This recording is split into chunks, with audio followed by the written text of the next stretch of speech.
नमस्कार, मैं मनोज बिष्ट स्वागत करता हूं अपने YouTube channel one stop education portal में।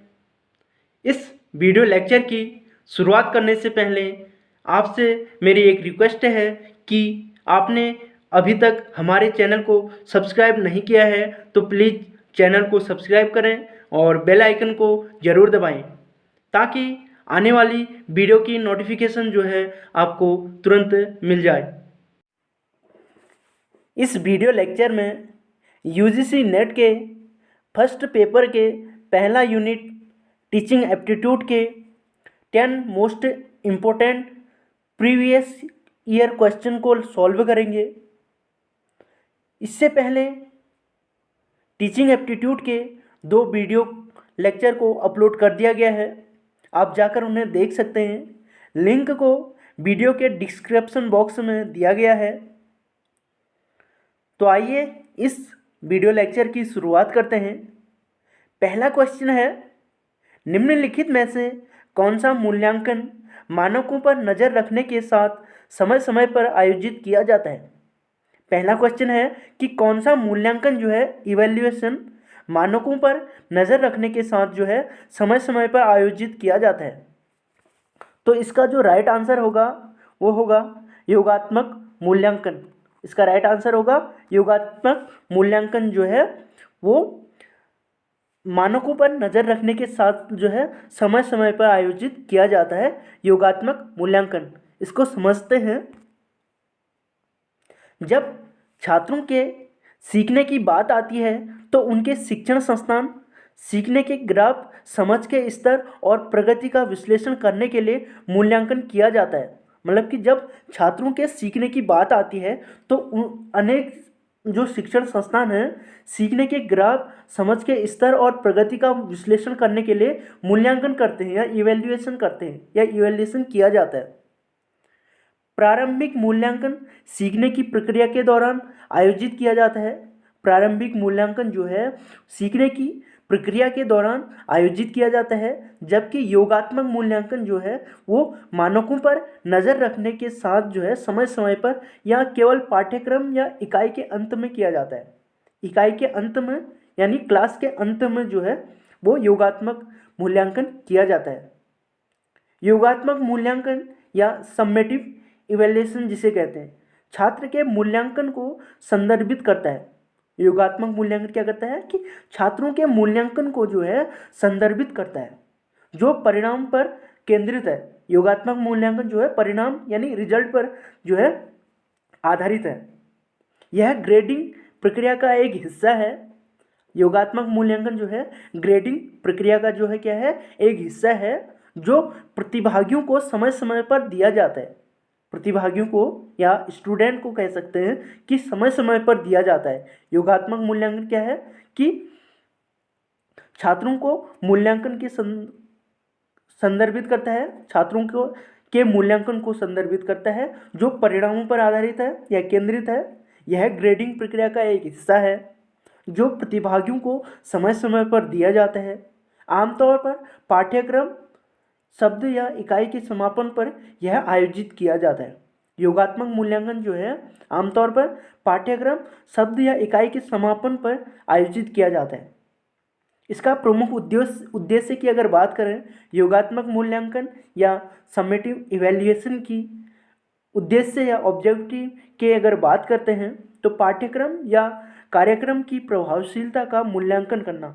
योगात्मक मूल्यांकन का जो है उद्देश्य क्या है कि पाठ्यक्रम या कार्यक्रम की प्रभावशीलता का मूल्यांकन करना, सीखने की प्रगति का जांच करना आदि एक संकेत के रूप में कार्य करने के लिए प्राप्त स्कोर, ग्रेड या प्रतिशत जो पाठ्यक्रम की गुणवत्ता को दर्शाता है और स्कूलों में रैंकिंग के लिए एक आधार बनाता है। स्कूलों में रैंकिंग के लिए एक आधार बनाता है समेटिव इवैल्यूएशन। उसके बाद अगला क्वेश्चन है, निम्नांकित में से किस अधिगम सामग्री प्रकारता में प्रस्तुत अत्यधिक संरचनाबद्ध और व्यक्तिपरक होती है। निम्नांकित में से किस अधिगम सामग्री यानी कौन सी अधिगम सामग्री प्रकारता में प्रस्तुति अत्यधिक संरचनाबद्ध और व्यक्तिपरक होती है। तो इसका जो राइट आंसर होगा वो होगा ऑप्शन नंबर डी, यानी कि इसका राइट आंसर क्या होगा, ऑप्शन नंबर डी, यानी अभिक्रमित अनुदेशात्मक और मॉड्यूलर अधिगम सामग्री। अभिक्रमित अनुदेशात्मक और मॉड्यूलर सामग्री जो है वो अधिगम सामग्री क्या करता है, प्रकारता में प्रस्तुति अत्यधिक संरचनाबद्ध और व्यक्तिपरक होती है। इसको समझते हैं। अभिक्रमित अनुदेशात्मक और मॉड्यूलर अधिगम सामग्री में प्रस्तुति अत्यधिक संरचनाबद्ध और व्यक्तिपरक होती है। अभिक्रमित अनुदेशात्मक और मॉड्यूलर अधिगम सामग्री में प्रस्तुति जो है वो अत्यधिक संरचनाबद्ध और व्यक्तिपरक होती है। इसमें तो मुरे के शब्दों में अभिक्रमित अनुदेशन किसी अधिगम सामग्री को क्रमिक पदों की श्रृंखला में व्यवस्थित करने वाली एक क्रिया है। इसमें व मुरे के शब्दों में अभिक्रमित अनुदेशन जो है किसी अधिगम सामग्री को क्रमिक पदों की श्रृंखला में व्यवस्थित करने वाली एक क्रिया है, जिसके द्वारा छात्रों को उनकी परिचित पृष्ठभूमि से एक नवीन तथा जटिल प्रत्ययों या सिद्धांतों अथवा अवबोधों की ओर ले जाया जाता है। अभिक्रमित अनुदेशन किसी अधिगम सामग्री को क्रमिक पदों की श्रृंखला में व्यवस्थित करने वाली एक क्रिया है, जिसके द्वारा छात्रों को उनकी परिचित पृष्ठभूमि से एक नवीन तथा जटिल प्रत्ययों, सिद्धांतों तथा अवबोधों की ओर ले जाया जाता है। इसके बाद अगला क्वेश्चन है क्वेश्चन नंबर 3। शिक्षण में निम्नांकित में से कौन से अधिगम परिणाम अवबोध स्तर पर प्रयुक्त होते हैं। तीसरा क्वेश्चन है कि निम्न में से कौन से अधिगम परिणाम जो है अवबोध स्तर या अंडरस्टैंडिंग लेवल पर प्रयुक्त होते हैं। तो इसका जो राइट आंसर होगा तथ्यों के संबंध, मध्य, संबंध और स्वरूप देखना, यानी कि ऑप्शन नंबर बी जो है वो इसका राइट आंसर होगा। तथ्यों के मध्य, संबंध और स्वरूप को देखना। इसको समझते हैं। शिक्षण के स्तर में तथ्यों के मध्य, संबंध और स्वरूप देखने संबंधी अधिगम परिणाम अवबोध स्तर पर प्रयुक्त होते हैं। शिक्षण के स्तर में, टीचिंग लेवल में जो है तथ्यों के मध्य या डाटा के या आंकड़ों के मध्य, संबंध और स्वरूप देखने संबंधी अधिगम परिणाम जो है वो अवबोध स्तर यानी अंडरस्टैंडिंग लेवल पर आधारित होते हैं या प्रयुक्त होते हैं। अवबोध स्तर के प्रमुख प्रस्तावक की अगर बात करें तो हेनरी सी मॉरिसन है। अवबोध स्तर के प्रमुख प्रस्तावक कौन है? हेनरी सी मॉरिसन है। इस स्तर में तथ्यों को केवल याद रखना आवश्यक नहीं, यानी अवबोध स्तर में जो है तथ्यों को या डाटा को या आंकड़ों को जो है केवल याद रखना आवश्यक नहीं, बल्कि उसे समझना भी अति आवश्यक है। उस डाटा को जो हमने याद कर रखा है उसको जो है समझना भी आवश्यक होता है अवबोध स्तर में। इस स्तर पर सामान्यीकरण की क्षमता को विकसित किया जाता है। अवबोध स्तर में जो है सामान्यीकरण यानी कि जनरलाइजेशन की क्षमता को जो है विकसित किया जाता है। सामान्यीकरण करने का अर्थ होता है कि अवधारणा, सिद्धांत, परिभाषाएं आदि को समझना। सामान्यीकरण करने का अर्थ क्या होता है कि अवधारणाएं हैं, सिद्धांत हैं, उन परिभाषाएं को समझना।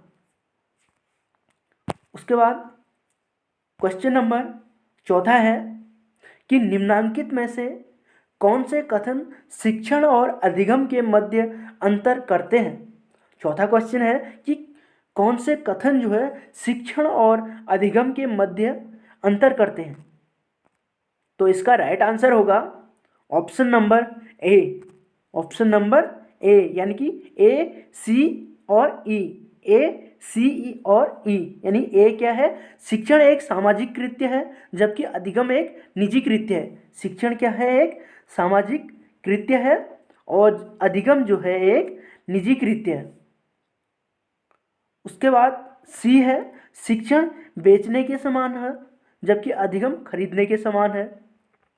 शिक्षण क्या है? बेचने के समान है, अधिगम खरीदने के समान है। और उसके बाद ई है, शिक्षण अधिगम और शिक्षार्थी की ओर लक्षित है। शिक्षण अधिगम और शिक्षार्थी की ओर लक्षित है। जो शिक्षण है वो अधिगम और शिक्षार्थी की ओर लक्षित है, जबकि अधिगम प्रायः स्वयं के लिए होता है। अधिगम क्या होता है कि स्वयं के लिए होता है। इसको समझते हैं। शिक्षण तथा अधिगम का आधार शिक्षा मनोविज्ञान है। शिक्षण तथा अधिगम का जो आधार है वो शिक्षा मनोविज्ञान है, साइकोलॉजी है। शिक्षण तथा अधिगम दोनों ही अपने अपने सिद्धांतों पर आधारित होते हैं। टीचिंग और जो लर्निंग है वो दोनों ही जो क्या करते हैं कि अपने अपने सिद्धांतों पर जो है आधारित होते हैं। मनोविज्ञान पर ही आधारित होने के कारण शिक्षण तथा अधिगम में परस्पर संबंध स्पष्ट होता है। यानी कि साइकोलॉजी पर आधारित शिक्षण तथा अधिगम में परस्पर जो है संबंध होता है। इनके मध्य परस्पर संबंध होने के साथ ही दोनों में कुछ आधारभूत अंतर भी होते हैं। यानी शिक्षण और अधिगम में परस्पर संबंध होने के साथ ही कुछ अंतर भी हैं। उनमें पहला है शिक्षण एक सामाजिक कृत्य है। शिक्षण यानी टीचिंग जो है एक सामाजिक कृत्य है, जबकि अधिगम एक निजी कृत्य है।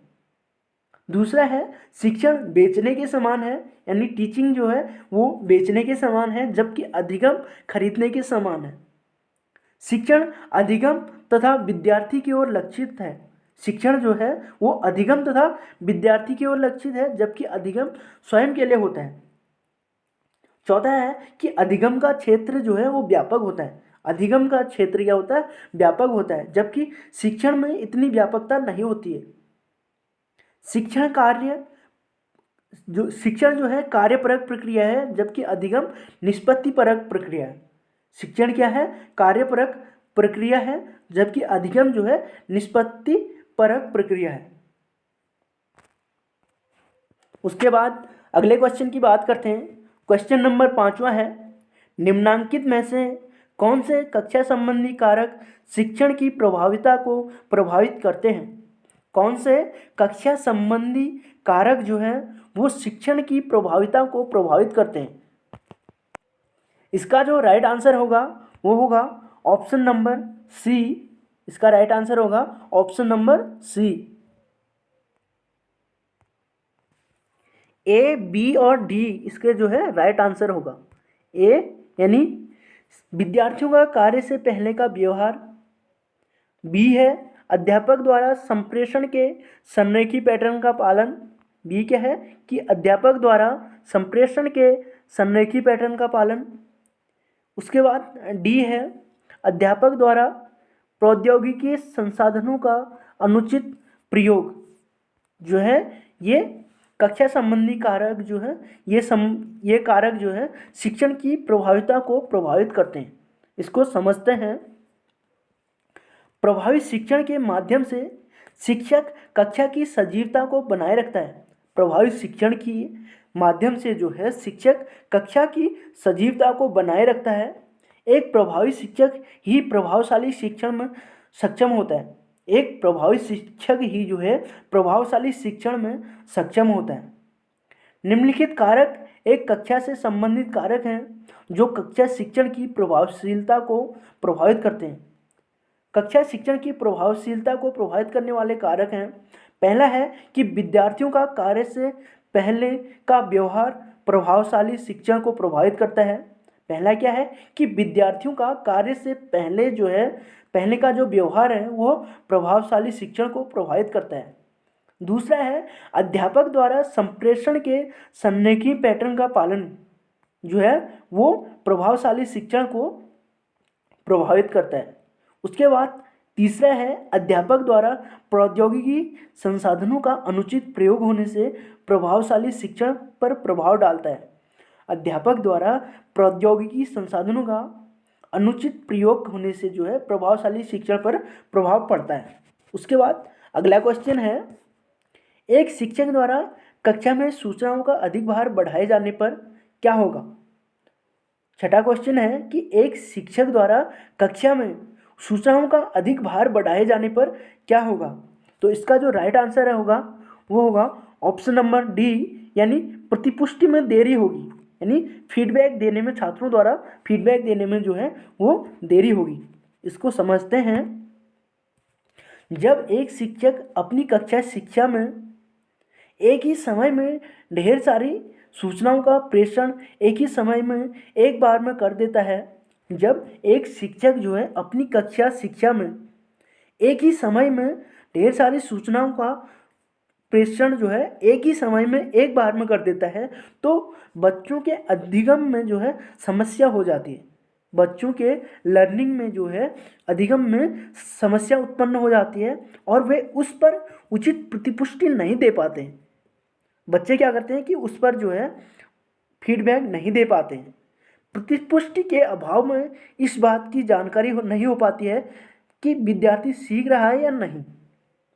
प्रतिपुष्टि जब विद्यार्थी नहीं दे पाते हैं तो इस बात की जानकारी नहीं हो पाती है टीचर को कि विद्यार्थी सीख रहा है या नहीं सीख रहे हैं। उसके बाद अगला क्वेश्चन है, क्वेश्चन नंबर 7वां है, सामाजिक विज्ञान में केंद्रीय मुद्दा यह प्रश्न है कि क्या प्राकृतिक विज्ञान की विधियों का प्रयोग कर सामाजिक दुनिया का अध्ययन किया जा सकता है। यह कथन किस विषय की ओर संकेत करता है। क्वेश्चन नंबर 7वां है कि सामाजिक विज्ञान में केंद्रीय मुद्दा यह प्रश्न है, सामाजिक विज्ञान में केंद्रीय मुद्दा यह प्रश्न है कि क्या प्राकृतिक विज्ञान की जो विधियां हैं, विधियों का प्रयोग कर सामाजिक दुनिया का अध्ययन किया जा सकता है। यह किस विषय की ओर संकेत करता है। इसका जो राइट आंसर होगा वो होगा ऑप्शन नंबर सी। इसको समझते हैं। सामाजिक विज्ञान में केंद्रीय मुद्दा यह प्रश्न है कि क्या प्राकृतिक विज्ञान की विधियों का प्रयोग कर सामाजिक दुनिया का अध्ययन किया जा सकता है। यह कथन जो है ज्ञान मीमांसा की ओर संकेत करता है। ज्ञान मीमांसा जो है दर्शन की एक शाखा है। ज्ञान मीमांसा क्या है? एक दर्शन की शाखा है। ज्ञान मीमांसा ने आधुनिक काल में विचारों का ध्यान आकृष्ट किया। ज्ञान मीमांसा ने जो है आधुनिक काल में जो है विचारों का ध्यान आकृष्ट किया। दर्शन शास्त्र का ध्येय सत्य के स्वरूप को समझना है। दर्शन शास्त्र का जो ध्येय है या उद्देश्य है वो सत्य के स्वरूप को समझना है। सदियों से विचारक यह खोज करते आ रहे हैं, परंतु किसी निश्चित निष्कर्ष से अब भी उतने ही दूर प्रतीत होते हैं जितना वो पहले थे। सदियों से सत्य के विषय में जो है विवाद होता रहा है।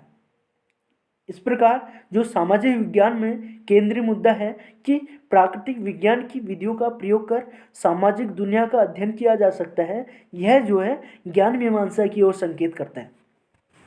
उसके बाद अगला क्वेश्चन है, क्वेश्चन नंबर 8 कि नीचे दिए गए विकल्पों में से कारकों की पहचान कीजिए जो शिक्षण की प्रभाविता में योगदान नहीं करते हैं। मतलब कि ऐसे कारकों की पहचान कीजिए जो शिक्षण की प्रभाविता में जो है योगदान नहीं करते हैं। तो इसका जो राइट आंसर होगा वो होगा ऑप्शन नंबर डी, यानी कि ए, बी और डी। ए शिक्षक की सामाजिक आर्थिक पृष्ठभूमि, वो शिक्षक की सामाजिक आर्थिक पृष्ठभूमि जो है वो शिक्षण की प्रभाविता को प्रभावित नहीं करता है।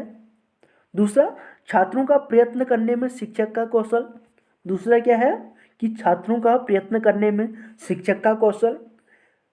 तीसरा है यानी डी है, छात्रों के साथ शिक्षक का व्यक्तिगत संपर्क। छात्रों के साथ शिक्षक का व्यक्तिगत संपर्क। इसको समझते हैं। शिक्षण अधिगम प्रक्रिया में शिक्षक की भूमिका सीखने की सुविधा में एक महत्वपूर्ण घटक होता है। शिक्षण अधिगम प्रक्रियाओं में जो है शिक्षक की भूमिका सीखने की सुविधा में एक महत्वपूर्ण घटक होता है। सर्वोत्तम शिक्षण तकनीकों और कुशल तरीकों को अपनाने से एक शिक्षार्थी सीखने की सही प्रतिभा का पता लगा सकता है। सर्वोत्तम शिक्षण तकनीकों और कुशल तरीकों को अपनाने से जो है एक शिक्षार्थी सीखने की सही प्रतिभा का पता लगा सकता है। निम्न कारण हैं या कारक हैं जो शिक्षण की प्रभाविता में योगदान नहीं करते हैं। उनमें पहला है शिक्षक की सामाजिक आर्थिक पृष्ठभूमि। दूसरा है छात्रों को प्रसन्न करने में शिक्षक का कौशल। तीसरा है छात्रों के साथ शिक्षक का व्यक्तिगत संपर्क। ये कारक जो हैं शिक्षण की प्रभाविता में योगदान नहीं करते हैं। शिक्षण को प्रभावित करने वाले कारकों की अगर बात करते हैं, उनमें पहला है शिक्षण की शैक्षिक योग्यता। शिक्षण को प्रभावित करने वाले पहला कारक है कि शिक्षक की शैक्षिक योग्यता। दूसरा है शिक्षक का विषय का ज्ञान। तीसरा है शिक्षक का जो है शिक्षण कौशल। चौथा है शिक्षण सहायक सामग्री का प्रभावी ढंग से उपयोग। चौथा क्या है कि शिक्षण सहायक सामग्री का प्रभावी ढंग से उपयोग। पांचवा है शिक्षण पद्धति का उचित चयन। छठा है शिक्षण के लिए शिक्षक का उत्साह। शिक्षण के लिए शिक्षक का उत्साह। और सातवां है शिक्षण कार्य में शिक्षक का अनुभव। शिक्षण कार्य में जो है शिक्षक का अनुभव। ये कारक जो हैं एक प्रभावी शिक्षक को प्रभावित करते हैं। उसके बाद अगला क्वेश्चन है, क्वेश्चन नंबर 9 है कि कॉलम 1 को कॉलम 2 से सुमेलित कीजिए। कॉलम 1 में जो है पहला है सत्ता मीमांसा, बी है ज्ञान मीमांसा, सी है प्रणाली विधि, डी है प्रणाली। सत्ता मीमांसा, ज्ञान मीमांसा, प्रणाली विधि और प्रणाली। कॉलम 2 में है ऑडियोग्राफी, वास्तविकतावाद, सर्वेक्षण और सकारात्मकतावाद। ये जो हैं किससे संबंधित हैं?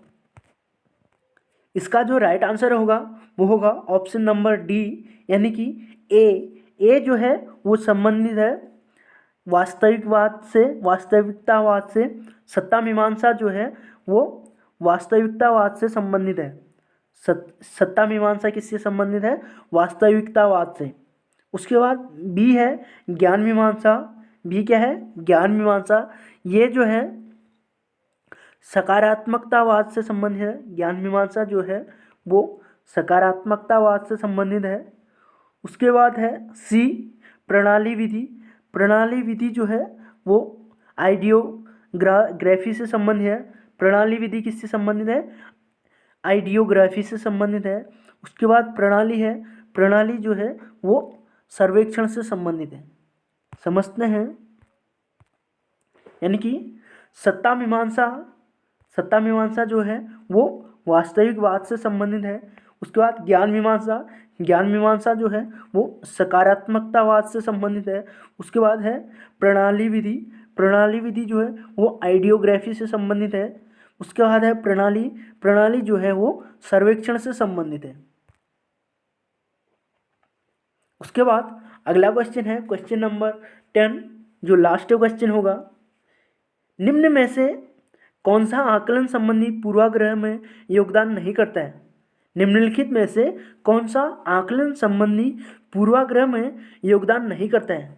तो इसका जो राइट आंसर होगा वो होगा ऑप्शन नंबर सी, यदि आकलन पद्धति लचीली और विविधता युक्त हो जिससे सुविधा वंचित छात्र सहज हो सकें। तो इसके समझते हैं। यदि आकलन पद्धति लचीली और विविधता युक्त है जिससे सुविधा वंचित छात्र सहज हो सकें, तो यह कारक जो है आकलन संबंधी पूर्वाग्रह में योगदान नहीं करता है। यानी कि आकलन संबंधी पूर्वाग्रह में योगदान क्या नहीं करता है कि यदि आकलन पद्धति लचीली और विविधता युक्त है और जिससे सुविधाएं क्या होंगी? वंचित हो जाएंगी और छात्र सहज हो सकेंगे, वह जो है आकलन संबंधी पूर्वाग्रह में योगदान नहीं करता है।